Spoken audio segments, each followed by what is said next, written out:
That's right, yes, he did have a public profile after his TV appearances as a constitutional expert, but certainly not as a politician until very recently, and many people still asking who is the real Kais Saied. He's a man without a party, a man by his own admission without a real political manifesto, who kind of campaigned on a number of grand themes and ideas.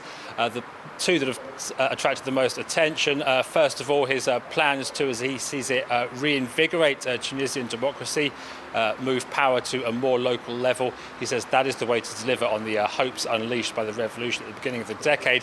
His social conservatism also attracting attention. For example, his opposition to gender equality in terms of inheritance law, his more vociferous detractors saying that all of this makes him an Islamist in disguise, something which he has vehemently denied.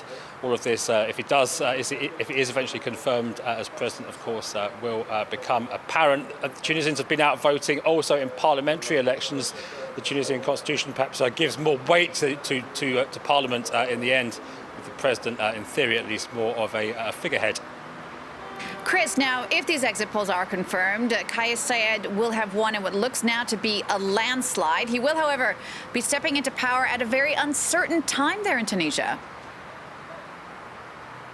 On a number of levels. First of all, yes, it was an extraordinary election characterised by the fact that his opponent, Nabil Karoui, was behind bars until the very last days of the campaign amid allegations of money laundering and tax evasion. His legal team consistently saying that all of this made the poll unfair. It remains to be seen how they react after official results are announced. I was talking there about Parliament, and the Islamist-inspired party came out on top there. They backed Mr. Saied, but at the same time, they are far from having an easy route to a majority in that parliament. There's going to be a lot of negotiations going on in coming weeks. It's not out of the question that should they fail to form a government, that Tunisians may end up going back to the polls. More generally speaking, if you speak to Tunisians, they are still proud of the achievements of the revolution which kicked off the Arab Spring, less proud of what's gone on since. And ultimately, all of these politicians, new or old, are going to be judged by whether they manage to improve the economic lot of ordinary people.